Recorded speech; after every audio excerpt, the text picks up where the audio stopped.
Hi everybody, this is Jonathan Schrantz, and welcome back to the third and final part of our F3 Benko blueprint. Today we're going to be going over a game played between Garry Kasparov against a simul opponent, Gabriele Bavagnoli. So this game was from a simul, but don't worry, it was a very good game, and I do want to show it. So obviously he's playing a weaker player. You know, this isn't two GMs battling it out. But it does really illustrate a lot of the ideas in what we are going to kind of call the G6, D6 complex. So this is what happens if black just plays moves like G6, D6, just tries to get castled. You try to get all the stuff out. You don't really worry about what white is doing. And honestly, if you're new to this opening, you know, a lot of your opponents are not going to know all the sharp lines. You're going to get this at the amateur level maybe 80% of the time. You know, you're not going to get the sharp stuff till you know people that really know a lot of theory in sort of obscure lines. And, you know, so you might get this all the time. So pay some attention to this one. Obviously, the idea of F3, once again, was to play the move E4. So that's what happened.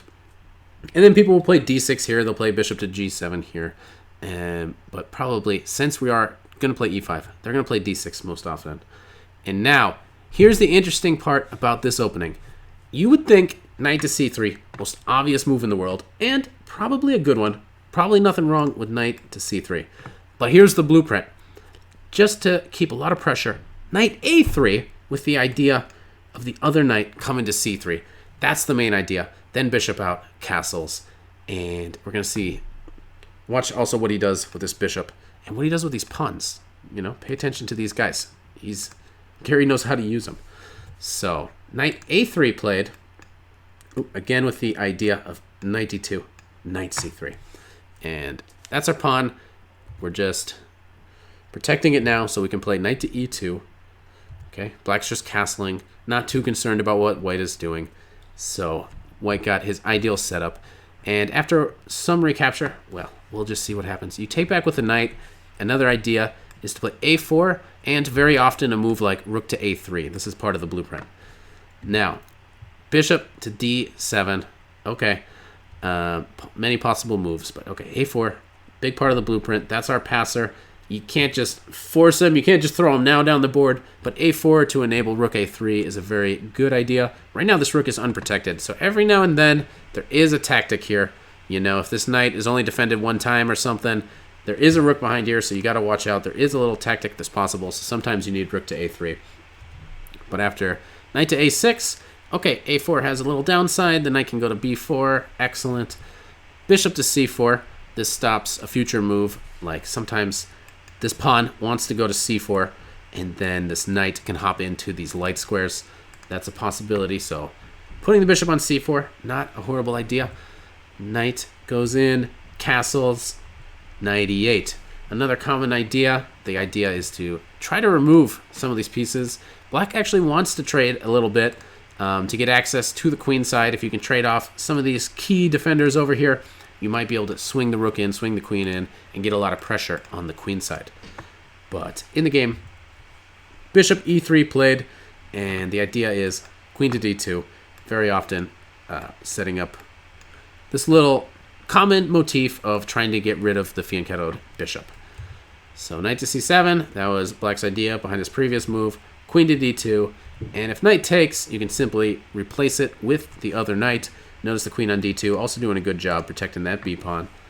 Don't embarrass yourself. Don't lose your B-pawn. And now, white sort of got everything that he's wanted. Rook E8 doesn't really do all that much. I guess black's going to play E6. And now for the typical moves.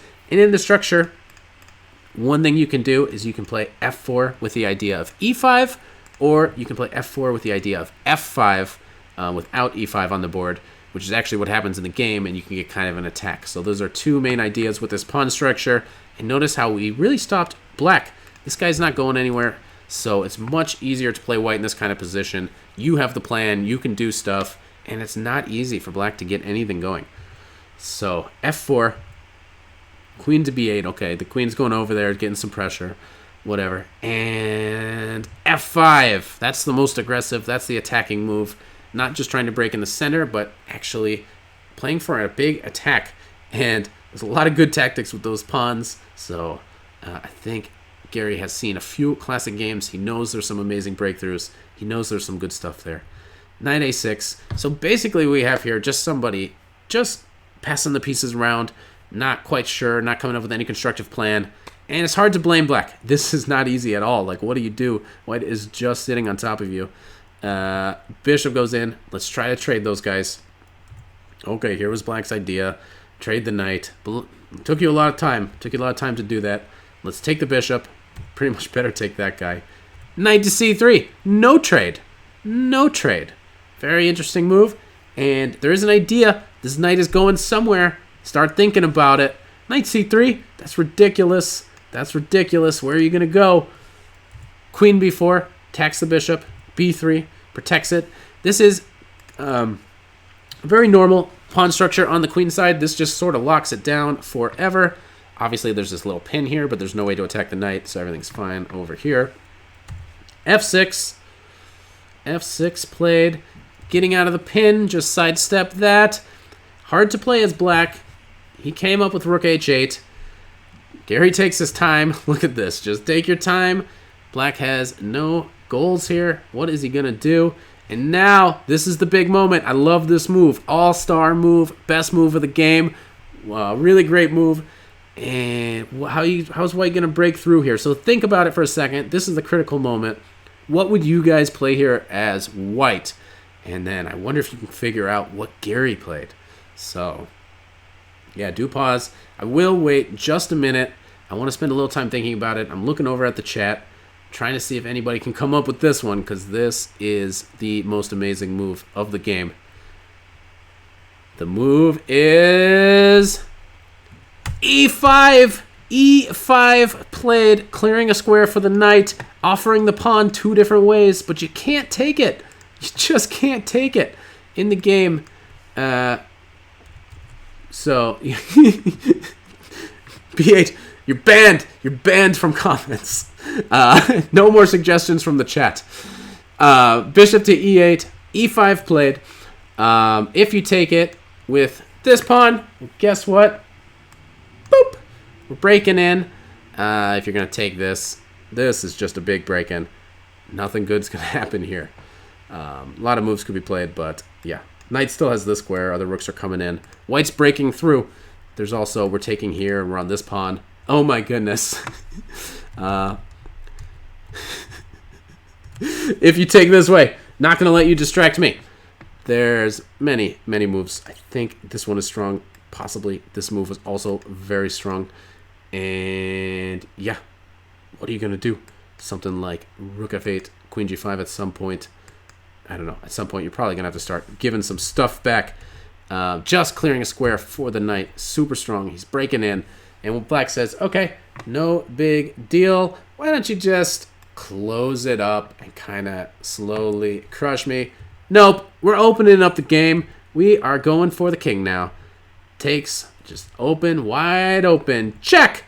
And now it is almost the end of the game. There was a super amazing move here. Super amazing. But he wanted to show that he wasn't cheating, so he didn't play the computer move here, guys.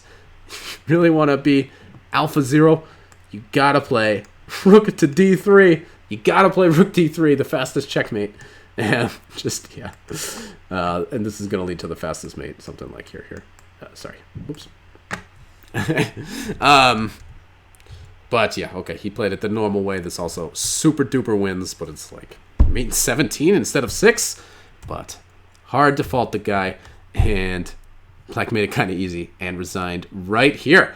Now, I do hope you guys enjoyed that. I think this is a very common case. You're going to see this more often than not, especially if you're just at the club level. You're going to see people that don't know the opening, and you're going to get this kind of game.